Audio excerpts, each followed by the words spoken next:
kuniga 3 to'rtta xo'roz tovuq tashiydi. Puliga to'g'ri kelsa sotamiz, pulini qiziq diyorlariga beramiz. Bo'lmasa tomosha qilib kayf shug'ullasizlar, aka-ukalar, yuftali привозноylar sotiladi deyishadi.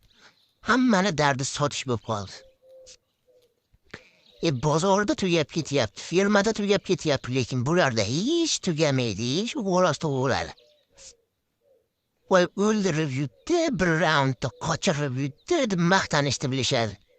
Xo'rozlari qochsa tan olib, erkak bo'lib, akalar xo'rozim qochdi, xo'makam boy berdi deb birortasi gapirolmaydi. Haqiqiy xo'roz o'z kamayib ketyapti.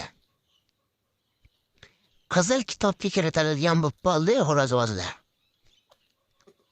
Hammasi sotaman. Ana gaplari yana onamda oladi. Undan ko'ra to'g'risini aytib, akalar, mana shu xo'rozni olib qo'yinglar, iltimos. Aytganlaring daxli urishib beradi deb sotaveringlar, to'g'risini aytib, sotaman men, maqsadim sotish deb. Nima qilasizlar, puliga to'g'ri kelsa sotamiz deb o'zi zo'rg'a turibsizlar, sotolmasdan bu xo'rozlaringni. Uzr ekan kimgadir gapim tegib ketgan bo'lsa akalar.